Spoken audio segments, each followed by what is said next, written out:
中东火药库引爆啊，真主党就是伊朗的算是这个伙伴了哈，用100枚的火箭去炸。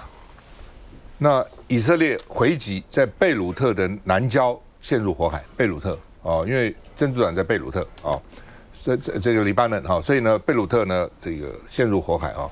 这边中东火药库啊，那另外呢，以色列被真主党这边刚刚说100，这边说200枚火箭打来，说是战争爆发以来的最大规模，它是伊朗的盟友啊。那另外有20架无人机，200枚火箭啊，然后呢，子母弹哦，子弹啊，就连发哦，拦不胜拦。所以呢，伊朗，我们除了真主党，伊朗用集束炸弹去炸以色列，所以铁穹几乎很难复合了。哦，铁穹很难复合哈。那他们伊朗跟真主党发动所谓弹海战术啊，这火箭弹呐，这个飞弹呐，以色列铁穹系统拦截率降到50%，所以这个要很小心啊，因为赖清德要搞什么台湾穹、台湾洞哈，台湾洞，所以你就看哈，这个有限的，那个是有限的，很有限，就是说人家发一个飞弹来，你也许用2个爱国者飞弹把它打下来可以了，当像弹如雨下的时候，你怎么拦截啊？你是很难拦截的，所以这次他们的战争也让我们参考，到底他们怎么弄，怎么封锁荷姆斯海峡，到底怎么样拦截这个炸弹哈？无人机这样无人舰到底怎么样哈？那铁穹只降到50%了哈。那另外呢，这个战争爆发以来第一场记者会，纳坦雅胡之前都不开记者会，他说我不会卖保险给伊朗跟真主党领导人，就是说我如果保险公司，因为他们都会死，我们保险给他们，到时候你们要赔多少？不卖他就不好，比方说我非要把他们干到底不可哦，还是很强硬哈。那现在最想打仗就是纳坦雅胡，因为他还有案子在身上啊，所以他如果而且他当时内阁成员也不够，也是要跟人家联合起来，他的党不够一半，所以如果战争停了以后，他本身都可能吃官司被关哈。那以色列说打死了好几个伊朗的核子科学家哦，而且呢说也不排除斩首穆吉塔巴哦，讲了很久了哈，反正就是他们反正没事把你斩首掉，没事把你斩首掉。我们看一下，橘红火光划破夜空，每一个光点都是一枚炸弹，携带11磅的炸药从天而降。小小一枚，威力却不容小觑。伊朗正在把这些小型炸弹装入弹道飞弹的弹头，形成所谓的集束弹，狂轰以色列。One of those small bombs struck the roof of this residential building, and you can see the hole is only a few inches wide. And yet, this is the kind of destruction that just one of those small bombs can cause, one of multiple impact points from a single missile. 简单来说，就是即便发射一枚飞弹，也能达到弹如雨下的威力，攻击范围跨越7英里，而且这是所谓的炸弹不长眼，因为人口稠密的平民区也可能遭殃。It's a mechanism to bypass active missile defense. In some cases, you can hit the target with an arrow or with a THAAD missile, for example, but the bomblets will continue and will get to the target. 其实以色列曾试图拦截集束弹，但这如同拿大炮打小鸟。So if there is a strategy here by Iran, that could be it, to try and deplete Israel's air defenses, right? 极限压迫以色列平民，让他们疲于避难，产生厌战心理。更何况以色列还要面对来自北方黎巴嫩真主党的威胁。以色列与黎巴嫩的夜空再度上演拦截秀，但即便以军铁穹防空系统再强，黎巴嫩真主党现在一口气就是发射100枚火箭弹与无人机，而且还有伊朗飞弹也同步发射，以军铁穹依旧承受不小压力。所以这个你要防空到底怎么防？哦，昨天有专家这个说。黄镇辉他是说，他一般呢，这个他们在测验什么叫命中多少？你真的命中，我们常说哦，命中70%，命中60%，你不可能像这样演习嘛？他说好失败了，打上去失败了，哎成功了，失败了，成功了，好就这3个哦，成功率2/3，这个成功率。所以你看到什么拦截率70%啊，拦截率这个2/3，就是这样子。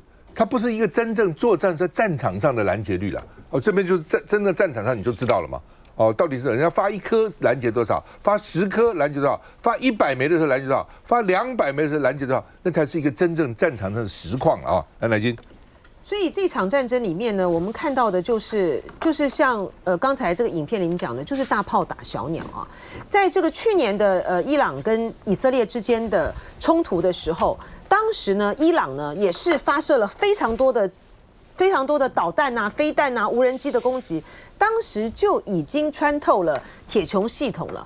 对于以色列来讲呢，也造成了一定程度的伤害。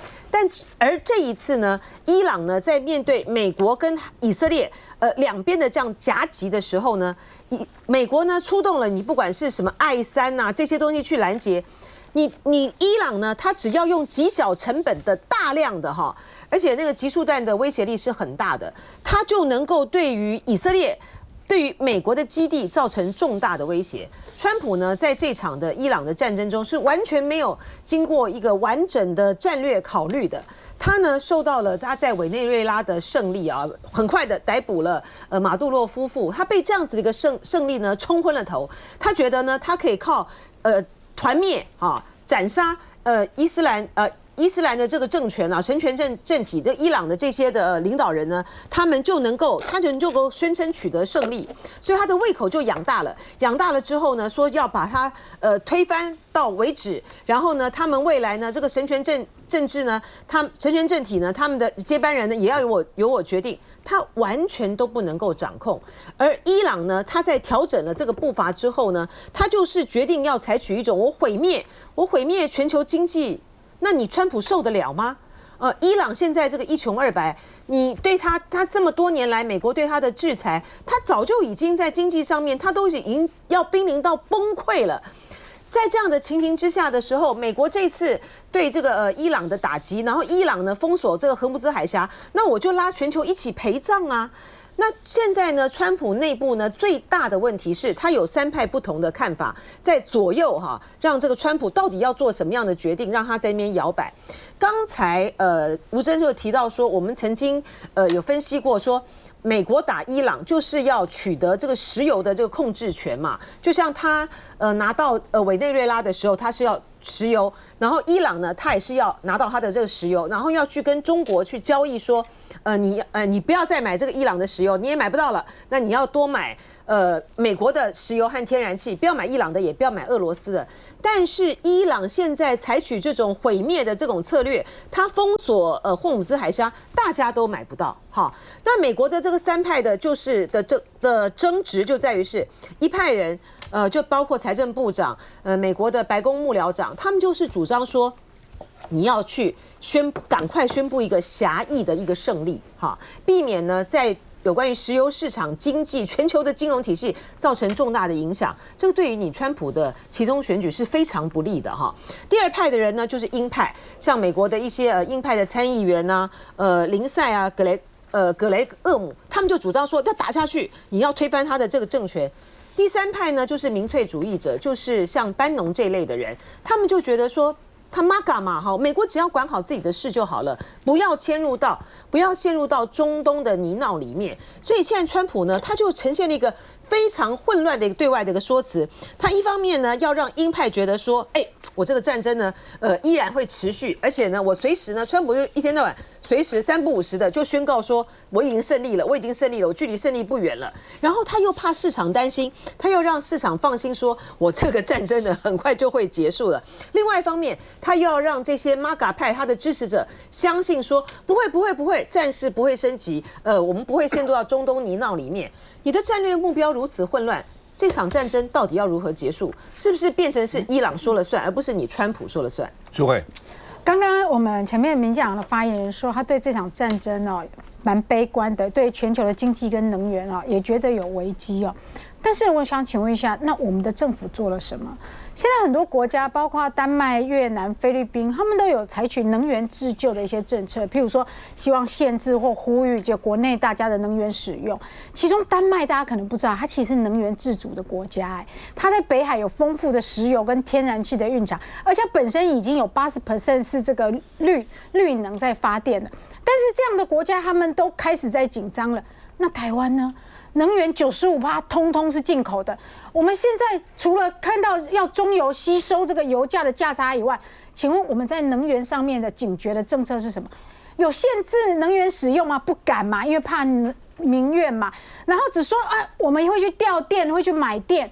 我觉得现在民进党是太过就是警觉性放松了，然后再讲到故作乐观，对，故作乐观可能是一个，就是报喜不报忧啦啊。然后再讲到这个拦截率的问题啊，其实这就是飞弹数目的多寡，就是一个数学问题。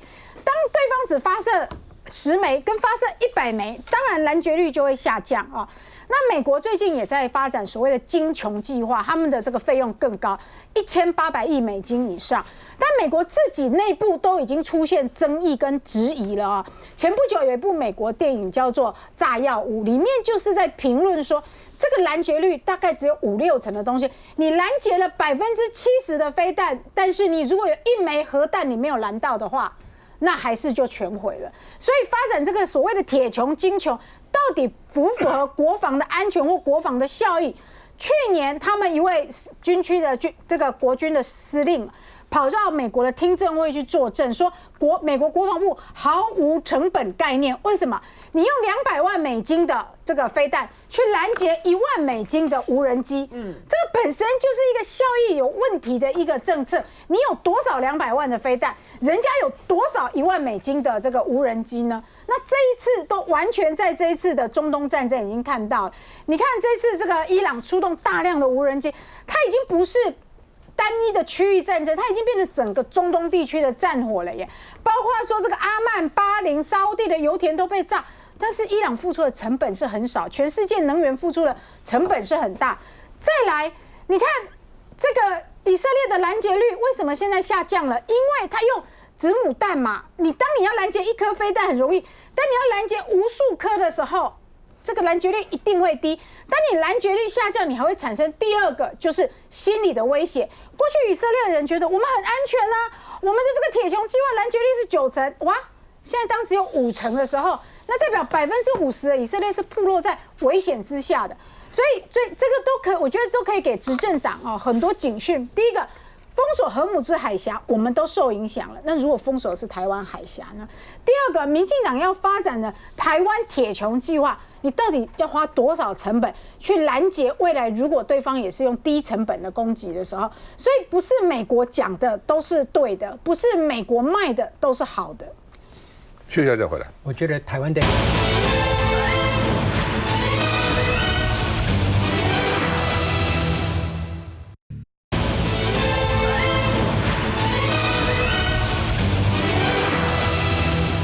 好，美国又搞了个301又来了，所以我昨天就讲说，我们去签什么 MOU 啦，什么 ART 啦，都没有包括301啊，以为这个他们工具很多你为了 ART 什么20%降到15%不叠加，然后去答应人家2500亿美金的半导体投资，再加2500亿的这个信用保证投资，5000亿美金，也不就换一个20降到15%，然后人家301出来了。ART 只有关联232没有关联301这样子而且301是没有上限的，也没有期限的，也没有上限的那他看什么呢？就看你去年赚他多少钱呢？去年比前年多赚多少了？那我们就傻傻的以为很高兴啊，经济部长什么部长还出来吹牛说我们有史以来这么外销美国最多，前年赚美国700多亿美金，去年赚了将近1500亿美金，今年1、2月赚的更多。那你是川普，你是老美，你能忍受吗？你自己说嘛。老美不是傻瓜，那个数字摆那个地方嘛。所以呢，现在锁定的16国都是对美国有贸易顺差的。欧盟最多了2000多亿了，人家是欧盟是那么多国家2000多亿，我们一个台湾就赚了差不多1500亿美金了。所以大陆也不够赚2000亿啊，我们就1500亿。台湾从某角度台湾真的很厉害，而且我告诉你，大陆赚美国2000亿大概80%是台商赚的。台湾人真会做生意，真会赚钱，真的是很厉害了那好不好？美国启动301，郑丽君强调确保我国相对优势。你有什么相对优势呢？那另外呢，连贤明也是中经院院长警告301是没有上限的就怎么罚你都可以，没有什么15%、20%，而且台币逼你升值32，对不对？逼你升到26、25，你有没有可能？有可能啊，对不对？8年前就讲了。然后呢，这个施俊吉也说，美国如果不留余地，你 ART 又怎样？就是我讲的 ART 怎样？所以我们傻傻的搞不清楚，去谈判那些没有搞清全美国所有的法令，签1个月就很高兴。哎呀，我们最惠国不会比别人多。好，这下惨了。哦，那所以呢，台湾要系好安全带哦。那另外呢，大陆商务部说，中国方面保留采取一切必要措施的权利，他们也紧张啊。那另外呢，大陆商务部说，副总理何立峰14到17要率团到法国跟美方这个磋商了，看到底有没有办法避免您罚我罚你啊？我们看一下。我们会观察它对台湾产业的影响，但是同时也继续跟美方保持非常良好的沟通，来确保我们在最高法院判决前所取得的双方的共识。强调我方已取得相对有利条件，负责谈判的行政院副院长郑丽君表示，美方公布301调查前也已先知会台湾，会确保我国所取得的相对优势和最佳待遇结果不打折扣。但行政院前院长施俊吉示警，301条款是法律条文，台美对的贸易协定只是贸易协定，因为美国贸易代表署在3月12号启动调查，4月15号前要提交书面意见，公听会将在4月28号登场。贸易代表署可采取行动，有征收关税及限制进口。过去就曾受301条款之苦，早期被要求开放进口美国烟酒和火鸡肉，导致农民生计受损。1992年进一步开放金融及电信等。这回国内工具及大厂直言，关税加上301是屋漏偏锋连夜雨，而美伊战争带动原物料上涨，冲击更大。不过原则上就是3月底会召开如果可以稳定物价的话，我想对整体的国家的运作来讲是相对是比较好的啦。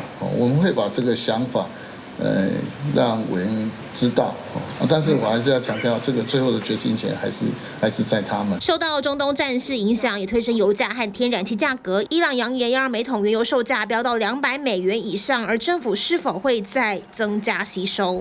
在我讲301之前，还有2句话交代。我推荐这个吴宗要带团去伊朗观摩这个韧性之战。不过你观摩完回来之前，要绕道一下以色列，看看他们的铁穹。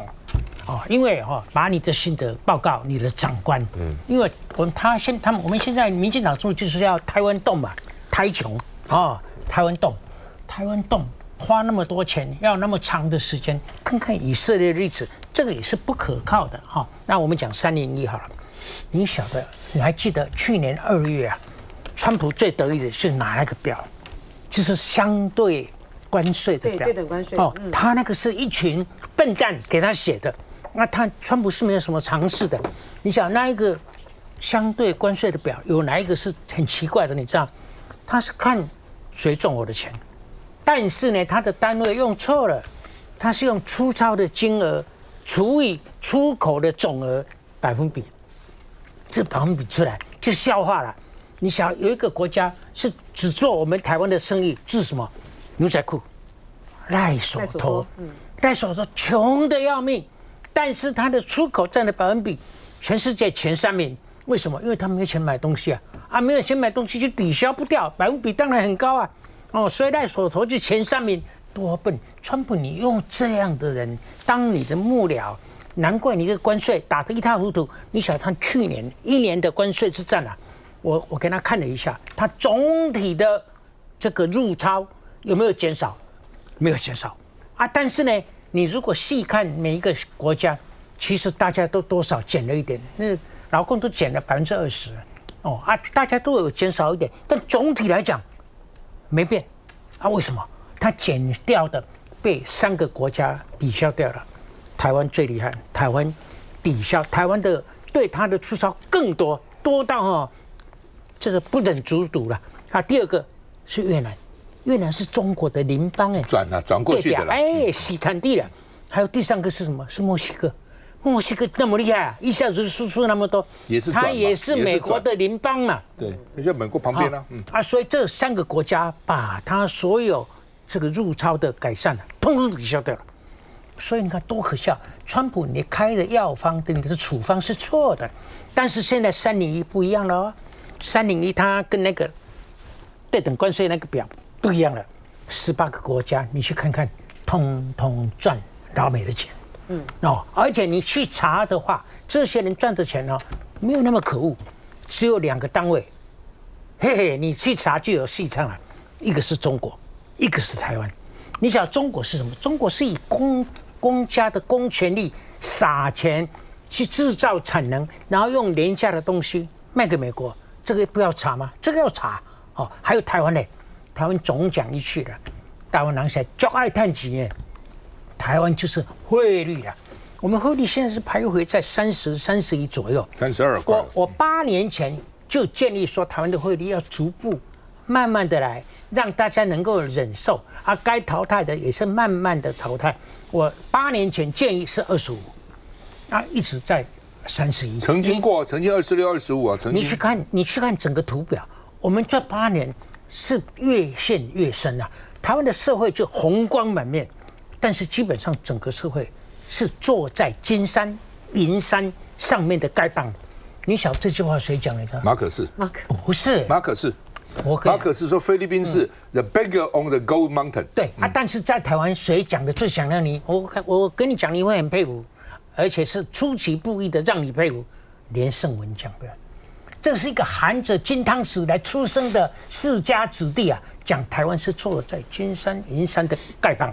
所以呢，我们应该政府这8年很可贵的时间，要把我们辛苦赚来的钱分享一下，给这些丐帮也稍微有一点甜头嘛。所以呢，我跟你讲，这301不得了的，301不得了的，你要注意，我们台湾赚老美的钱，老美川普是傻瓜，老美很多人不是傻瓜，你知道吗？我要好吧，你提这个，我要提赖清德那个台湾洞他会花很多钱要去建构台湾洞。你们知道今天全世界防空飞弹最密的地方是哪里吗？以色列、台湾，海军有海军的，空军有空军的，陆军已经是全世界最密了。但是台湾的麻烦在哪里？川普要建那个 Golden Dome 他不在美国拦截，他在外面就拦截了。到了美国，你自己看，这是杜拜，对不对？这个伊朗发了一个无人机，然后呢，以色列或是美国拿个飞弹打，然后碎片掉了。让那个帆船饭店起火，掉在哪里？掉在杜拜啊。那台湾跟大陆这么近，他如果发飞弹，弹如雨下，你拦截掉在哪里？掉在台湾啊，还是有伤害啊。老美很聪明啊，他为什么叫南韩去搞那个萨德飞弹？他在那边就要拦截了，是不是？到美国本土去拦截，他在关岛，在各地方他都有基地，他叫他的那些好朋友都在那边拦截，不是到美国本土才拦截啊。因为俄国也好，中国也好，飞弹发挥就蛮远的，中途就被拦截了。台湾这么近啊，你就算拦截的在哪里拦截？可有一部分会在海上了，我相信啦，一部分可能发生拦截，但大部分一定在台湾上空拦截嘛。所以你拦截了个半天，也许没有一个飞弹打到你威力那么大。但是就算碎片也够呛了，也要命了。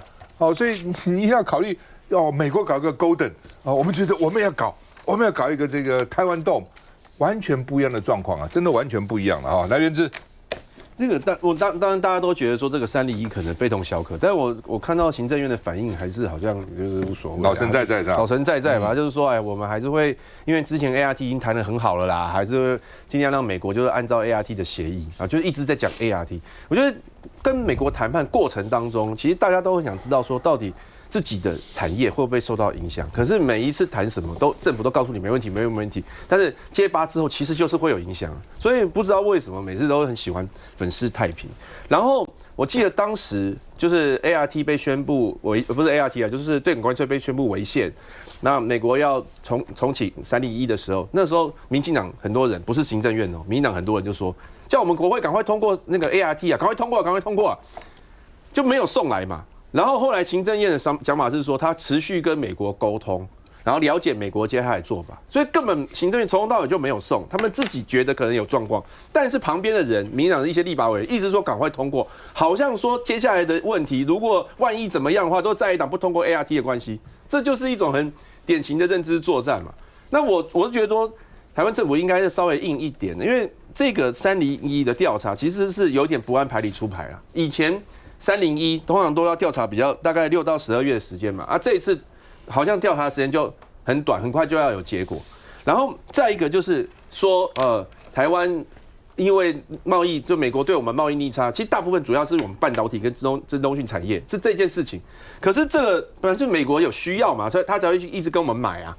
那我们东西好啊，然后再来就是这个部分，就半导体的部分，当时已经在那个投资额的部分，就是说要我们去投资$2500亿，然后政府要担保$2500亿的信用担保部分已经处理好了嘛，说232。就是最惠国待遇，那现在又冒一个会不会什么301的惩罚性关税？那所以就变成说啊，好像只要美国他想要就可以不断的叠加。那我们的立场到底在哪里？而且美国他既然是这样嘛，他国内的财政不好，他就随便找名目跟我们要钱，对不对？现在美伊战争，他一定会冲击到他的经济啊，那会不会刚好就利用这一波再跟我们多要钱？那所以之后会不会你之前谈的东西又不算数，然后又要跟我们要更多，所以我觉得政府的立场应该是要再强硬一点啊，不是说好像就他怎么样就全部都配合了。基本上了哈，就川普的个性其实也是老美了，你越去将就他、拍他马屁，他越看不起你。他真的是这样子，你们在美国都读过书，都知道就是这样嘛。你只有自己强，他才尊重你嘛，对吧？你如果自己弱，他根本就看不起你。那所以你台湾就抱着他大腿拍他马屁也没有用，他301照样惩罚你啊。说我们跟美国有史以来关系最好，他会因此就豁免你吗？也没有嘛。我看到一个报道说，川普3月30要到大陆去，这次大陆不会像上次那样对他那么好。我说为什么不会上那么好呢？因为上次说是习近平亲自陪了川普去游紫禁城，那样好就川普回去没几个月就打中国这样报复他，所以他会发觉讨好你也没用啊，反正你这个人就是这样子嘛，对不对？公事公办嘛，反正这翻脸不认人嘛。所以台湾一定要了解，你该怎么样就怎么样。我记得前几天吧，有立委在立法院问郑丽君说你谈了半天有没有包括301？他不回答，他是232，现在不跟你玩232，跟你搞301啊！你有没有想到你就会用301？还有我跟你关系很好，你就不会用301，对不对？你现在台湾是变成前几个用301来报复你的国家，或是来惩罚你的国家，关税也可能加，汇率也可能逼你。需要再回来。